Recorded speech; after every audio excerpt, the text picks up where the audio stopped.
কানাডার শরতের রাত, চারপাশে হালকা বাতাস, ঠান্ডার শিরশিরে স্পর্শ।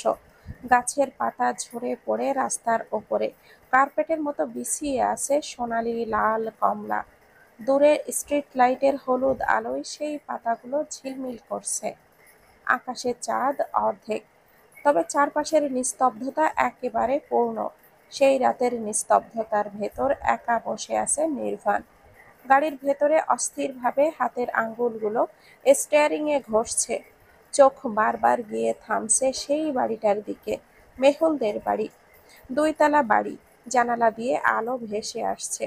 মনে হচ্ছে ভেতরের হাসির শব্দ, আড্ডা, মানুষের উষ্ণতা জমে আছে।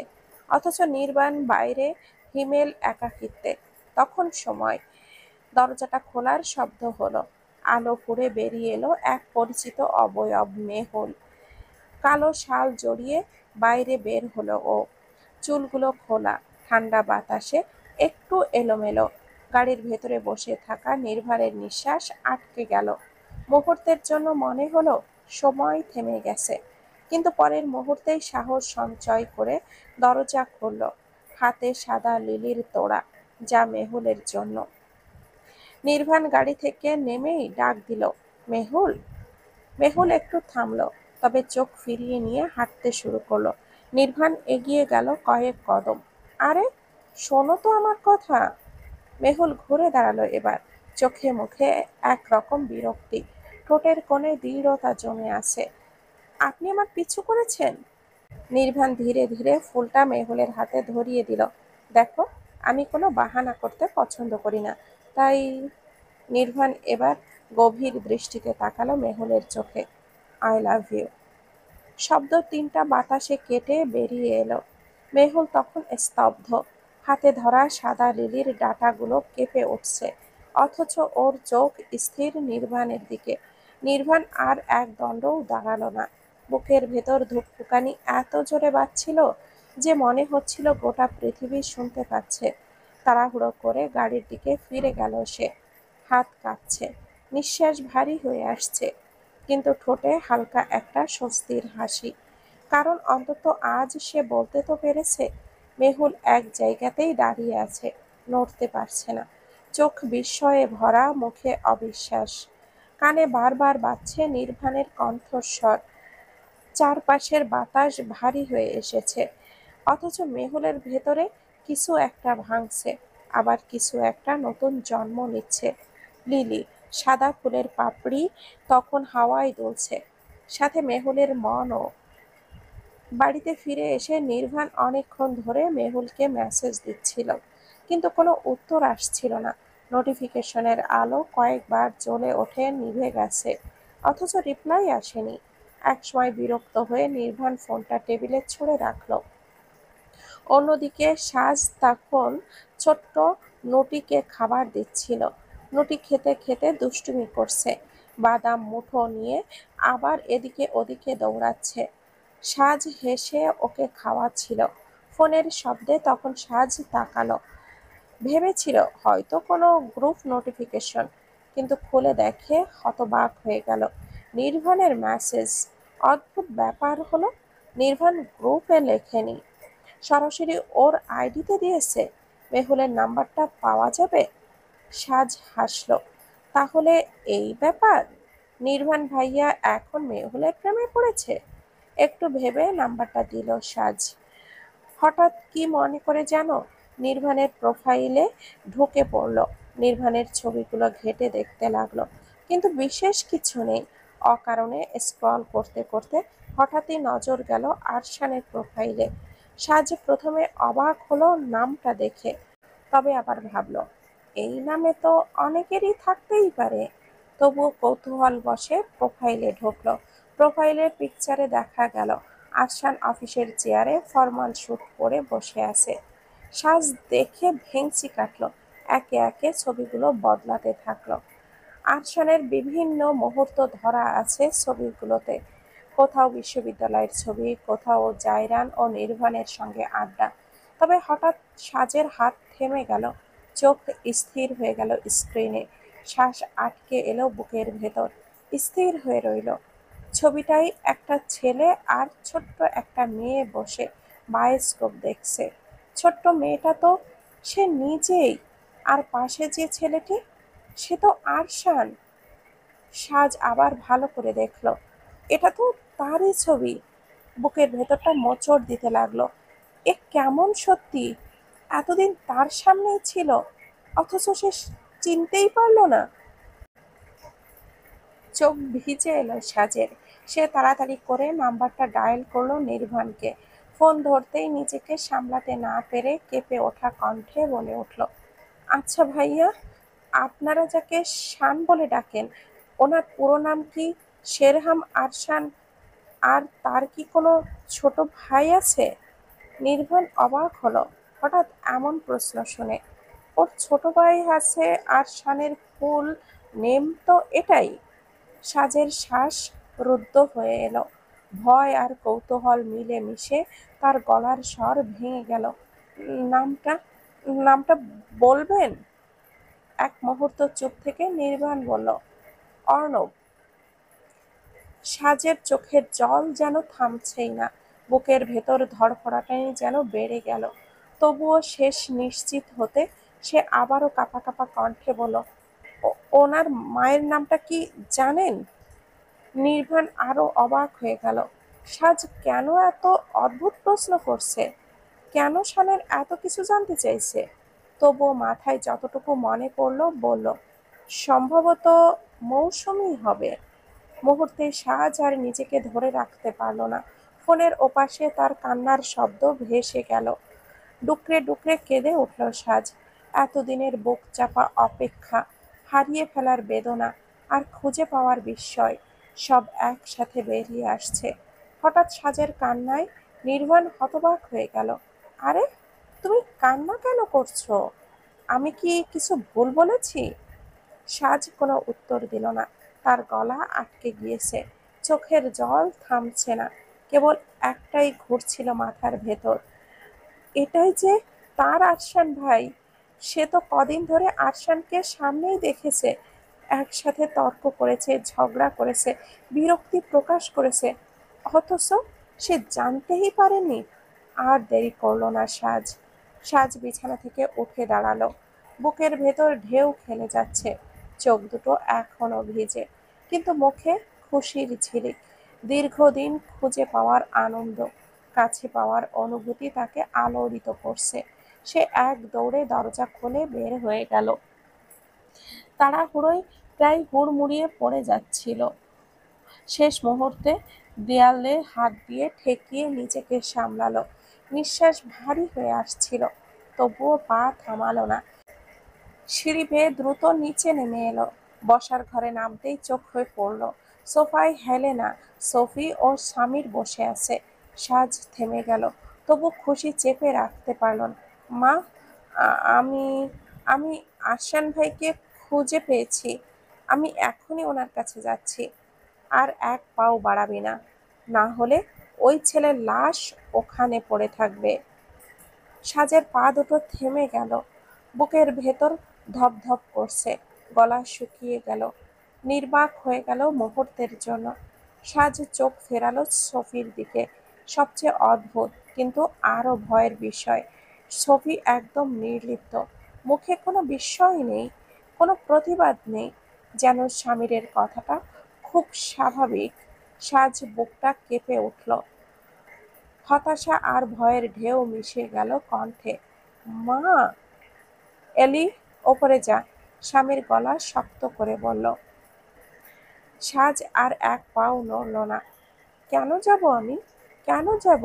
আর শুনে রাখো, ওনাকে আঘাত করার আগে আমাকে আঘাত করবে। সাজ ঘুরে তাকালো সফির দিকে। সে কাঁপা কাঁপা কণ্ঠে বলল, আম্মু, কেন এমন করছো? কেন বাধা দিচ্ছ? ওদের প্রতি এত রাগ কেন? আমাকে যেতে দাও প্লিজ। সফি কিছুক্ষণ চুপ রইল, তারপর দৃঢ় গলায় বলল, এলি, বললাম তো ওদের কাছে যাবি না। ওদের ভুলে যা, ওদের সঙ্গে আমাদের কোনো সম্পর্ক নেই, ওরা আমাদের জন্য নেই। আমি ভুলতে পারবো না আম্মু, আমার পক্ষে সম্ভব না। তুমি ভুলে যেতে পারো, কিন্তু আমি পারি না। কেন আমার সাথে এমন করছো তোমরা? কেন আমায় অন্ধকারে রেখে দিলে? কেন ওদের প্রতি এতটা ঘৃণা? স্বামীর দাঁত চেপে উঠে বলল, এলো সামনে। মুহূর্তের মধ্যে হাত তুলে সাজের গালে চড় কষিয়ে দিল। সাজ হতবাক হয়ে তাকিয়ে রইল স্বামীরের দিকে। তোর সাহস দেখছি দিনকে দিন বাড়ছে। মুখে মুখে তর্ক করছিস। কার সামনে কি বলছিস বুঝিস না? সাজ কেঁদে ফেলতে যাচ্ছিল। ঠিক তখনই হেলেনা দ্রুত এগিয়ে এসে তাকে জড়িয়ে ধরল। আলতো করে চোখের জল মুছে দিয়ে শান্ত স্বরে বলল, চল মা, আমরা ওপরে যাই। হেলেনার হাতটা ধরে সাজ ধীরে ধীরে সিঁড়ি বেয়ে ওপরে উঠে গেল। সে ধীরে ধীরে সাজকে বিছানায় শুইয়ে দিল। কোমল হাতটা কপালে রাখল। মাথায় হাত বুলিয়ে শান্ত কণ্ঠে বলল, মায়ের সাথে কেউ এভাবে কথা বলে এলি? এভাবে আর বলিস না। সকালে নেমে গিয়ে সরি বলবি, বুঝেছিস? সাজ ঠোঁট কামড়ে একটু চুপ করে রইল। তার নিচু স্বরে বলল, ঠিক আছে, কিন্তু আম্মু কেন কিছু বলে না? আমরা এ নিয়ে আরেকদিন কথা বলবো। এখন ঘুমিয়ে পড়। হেলেনা সাজের মাথায় হাত বুলিয়ে দিয়ে ধীরে ধীরে ঘর থেকে বেরিয়ে গেল। ঘর নিস্তব্ধ হয়ে গেল, কিন্তু সাজের চোখে ঘুম নামল না। ওর বুকের ভেতর অদ্ভুত অস্থিরতা কাজ করছিল। ধীরে ধীরে হাত বাড়িয়ে ফোনটা তুলে নিল সাজ। স্ক্রিনে জ্বলে উঠতেই চোখে পড়ল আরশানের ছবি। ছবিটার উপরে হাত বুলিয়ে দিতে দিতে চোখ ঝাপসা হয়ে এলো। কতক্ষণ যে এভাবে কেটে গেল সাজ খেয়ালই করেনি। যখন ঘড়ির দিকে তাকালো তখন 12টার কাঁটা পেরিয়ে গেছে। ধীরে ধীরে বিছানা থেকে উঠে দরজার কাছে গিয়ে কান পাতল। পুরো বাড়ি ঘুমিয়ে আছে। সাবধানে দরজাটা খুলে করিডোর থেকে বের হয়ে এলো। অন্ধকারে করিডোরটা পেরিয়ে ধীরে ধীরে গ্যারেজে পৌঁছালো। সেখানের কোণে রাখা সাইকেলটা টেনে বের করলো সাজ। হঠাৎ চোখ নামিয়ে দেখলো পায়ে কোনো জুতো নেই, খালি পা। এক মুহূর্তের জন্য ভেবে নিল আবার ঘরে গিয়ে স্যান্ডেল নিয়ে আসবে। থাক, খালি পায়েই যায়। সাইকেল দিয়ে আরশানের বাড়ি পৌঁছাতে অন্তত 20 মিনিট লাগবে। সাজ মুচকি হাসল। আজকে আরশানকে একটু জ্বালানো যাক। সাইকেলের প্যাডেলে ধীরে ধীরে চাপ দিল সাজ। রাতের এই নিস্তব্ধতা বুকের ভেতরে অদ্ভুত ভয় লাগছে। চারপাশের অন্ধকারের রাস্তার দুই পাশে গাছগুলো আরো গা ছমছমে লাগছিল। সাজ একটু থামল। সাইকেলটা দাঁড় করিয়ে একবার চারপাশে তাকালো। রাত তো অনেক হয়েছে। এরকম শূন্য রাস্তায় একা থাকাটা মোটেও স্বস্তিদায়ক না। এখন একটু ভয় লাগছে। সাথে যদি তার নটিকে নিয়ে আসতো অন্তত ভয়টা কম লাগতো। ফোনটা তো আনেনি। না, ভয় পেলে চলবে না। সাজ নিজেকে বোঝালো। এইসব ভেবে দাঁড়িয়ে তো থাকলে আরো বেশি ভয় লাগবে। গভীর শ্বাস নিয়ে সাইকেলটাকে আবারও চালালো সে। চাকা ঘোরার শব্দ শুনে মনে হলো এই নির্জনতার শব্দটা অনেক বেশি স্পষ্ট।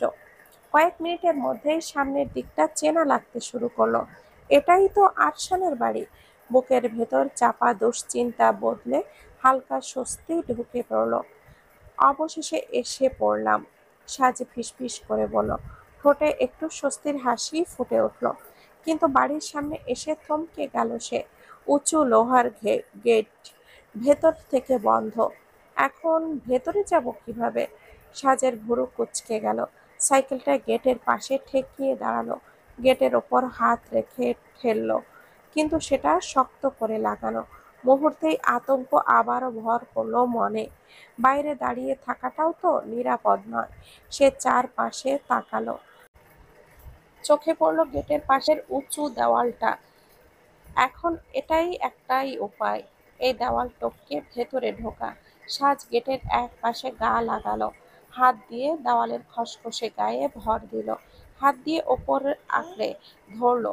পা দিয়ে দেওয়ালের ছোট ছোট ফাঁক খুঁজে ভর দিল। প্রথমে ব্যালেন্স রাখতে কষ্ট হচ্ছিল। হাত পিছলে যাচ্ছিল। শরীর কেঁপে উঠল। মনে হলো যেন নিচে পড়ে যাবে, কিন্তু দাঁত চেপে আরো জোর দিল। একসময় পায়ের আঙ্গুলে ব্যথা থাকা সত্ত্বেও জোর করে টেনে তুলল নিজেকে। ধপাস করে নামলো অন্য পাশে। শব্দটা তীক্ষ্ণভাবে প্রতিধ্বনিত হলো। সে এক মুহূর্ত স্তব্ধ হয়ে দাঁড়িয়ে রইল, কেউ টের পেল কিনা শোনার জন্য। অবশেষে ঢুকলাম। স্বস্তির নিঃশ্বাস ছাড়ল সাজ। বড় দরজার সামনে এসে দাঁড়াতেই সেই স্বস্তি কিছুটা ফিরে এলো। দরজাটা কালো রঙের, আরশানের মতোই গম্ভীর। দুষ্টু হাসল সাজ, হাতটা বাড়িয়ে কলিং বেলের বোতামে চাপ দিল। আরশান তখন গভীর ঘুমে ছিল। সারাদিনের ক্লান্তি শেষে শরীরটা বিছানায় ঢলে পড়ছিল। কিন্তু হঠাৎ কলিং বেলের টুংটাং শব্দে ঘুম ভেঙে যায়। চোখ কসলাতে কসলাতে বিরক্তি নিয়ে উঠে বসল। রাত প্রায় ১টার ওপরে। এত রাতে কে আসতে পারে? মনে হলো হয়তো নির্বাণ এসেছে। ও তো মাঝে মাঝেই আসে, তবে ফোন দিলেই তো পারত। বিরক্তি ভাবটা কাটল না। ভারী পা টেনে নিচে নামলো।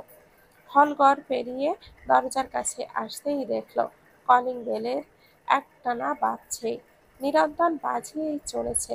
ধৈর্য নেই একটুও। রাগে আরশানের ভুরু কুঁচকে উঠল।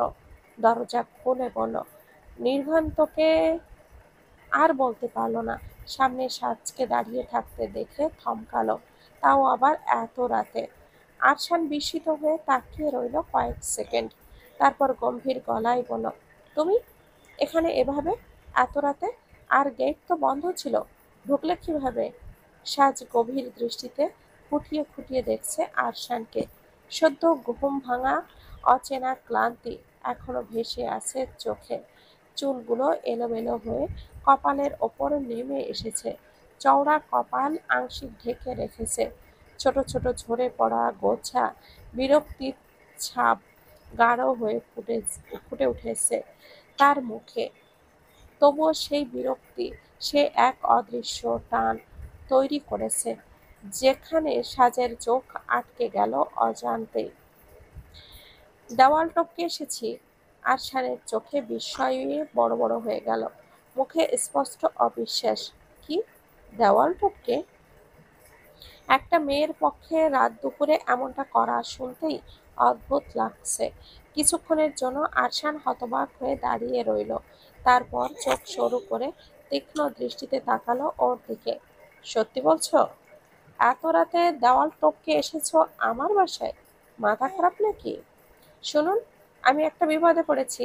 কোথায় যাব বুঝতে পারছি না, তাই এখানে চলে এলাম। আরশান ভুরু কুঁচকে তার দিকে তাকালো। বুকের ভেতর সন্দেহের ছায়া ঘনীভূত হতে লাগলো। এত রাতে এভাবে দেওয়াল টপকে? কোনো না কোনো ঘাপলা তো আছেই। তুমি কি ভাবছো আমি এতটা বোকা?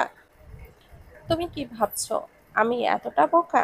সোজা কথা বলো, এত রাতে আমার বাড়িতে আসার আসল কারণটা কি? আর সামনের বাড়িতে তো আমার বোন থাকে, ওখানে তো যেতে পারতে। ওখানে না গিয়ে আমার এখানে কেন? সাজ বিরক্ত হলো। এই ছেলেটা এত প্রশ্ন কেন করছে? তারপর বলো, এত রাতে ওখানে গেলে খারাপ দেখাবে না? সবাই কি ভাববে?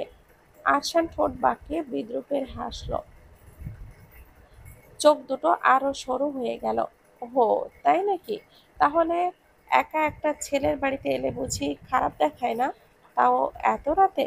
আরশান এবার সাজের কাছাকাছি ধীরে ধীরে এগিয়ে ফিসফিস করে বলল, এই মুহূর্তে এখানে তুমি আর আমি ছাড়া আর কেউ নেই।